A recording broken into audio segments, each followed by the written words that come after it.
Hey, I don't know if you know this, but I've written several books, and the way that I write books is that I don't plan them out. Um, I just kind of discover them same way I read a book, so they're always pretty interesting to me. Sometimes I'm thinking, oh, like this is what's going to happen, and then sometimes I put in a twist for myself, and it keeps it interesting to write. So anyway, I don't really write for money. I don't really want to be an author for a living like that, but I do enjoy writing. So I wanted to share a story that I was writing. I figured I would do it in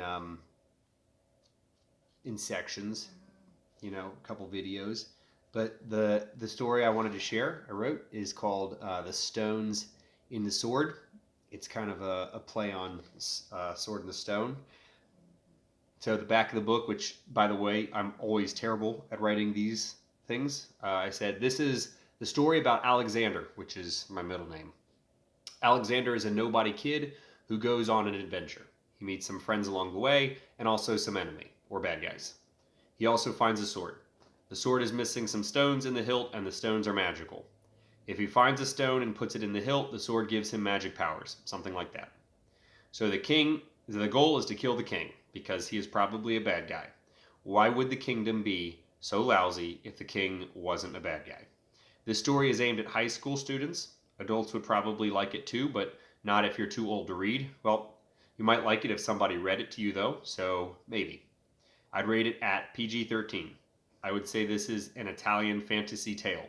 It's in the Kurt Vonnegut style, as I call it. So enjoy. Let's go ahead. Published in 2017. Dedicated to Elizabeth Yangelmau, it is the hope of every writer to produce works such that would please the hearts and minds of children like yours. It's my reading teacher at my school. Chapter 1. How the Boy Lost His Village. He, who was Alexander, decided during his 13th anniversary with life that he no longer wished to live in his lifelong village. The reason for this was that it had been burned to the ground and no longer existed as a village at all. It was a good reason to leave. Andy had no father, but that had happened before his 5th anniversary. Andy had no mother, but that had happened before his 9th anniversary. And even the old man who had cared for him since then had passed before his 12th anniversary. But the boys in the village were known to start working on their 10th anniversary, so Alexander was already a veteran of the hardships of the adult life by then. He only stayed with the old man because he was a drunk and needed someone to care for. The he who was drunk was not Alexander, but was the old man. His name, which is not important, was Pimples, or the Italian word for pimples. But I do not know Italian, and so could not tell you his true name. And besides, Pimples was not his true name anyway. It was simply what the other villagers called their town drunk.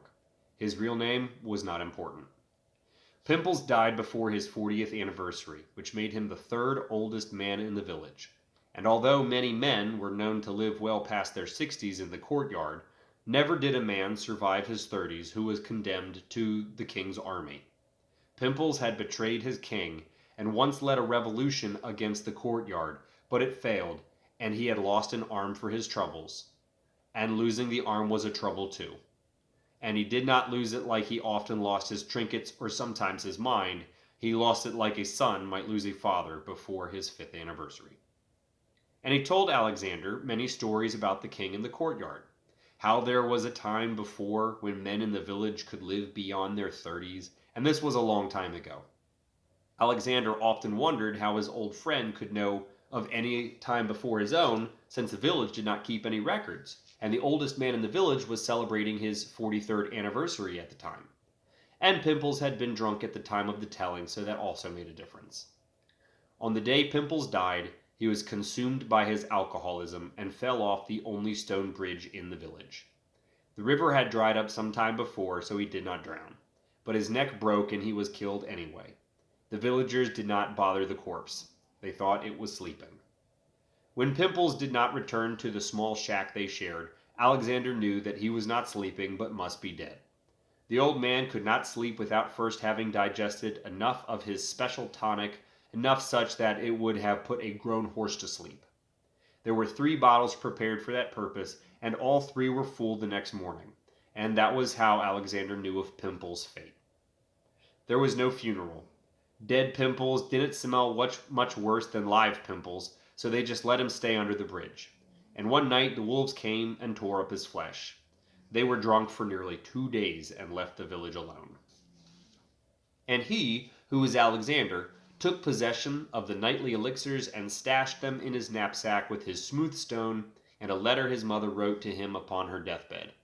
Rain and time had turned the paper upon which the letters were written into nothing more than blank scraps, but Alexander held on to them anyway. He didn't have much else. And then one day, an amateur drunk, and by that I mean he was not very professional, dropped a lantern which set fire to a rather busy tavern, and the tavern was located in the middle of a very busy street, and that street was located in the busiest part of the market, such that the whole of the village was burnt down. Except not entirely the whole, because there were a few houses and farms around the village center that were far enough as to not be turned to cinder and ash. But they hardly counted as part of the village to begin with, so certainly did not survive as a village after the fires died. Pimples had lived on the edge of the village, so Alexander's house was untouched. Still, it seemed like a good opportunity to leave. He took his little knapsack, with the smooth stone, the letter, and the elixirs, and he abandoned the house.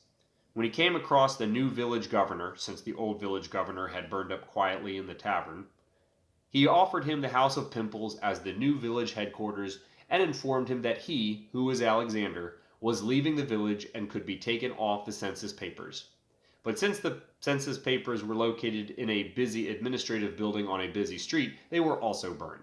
And so the matter was settled, and Alexander left the village without consequence or complication. End of chapter 1. So, let me know how it went.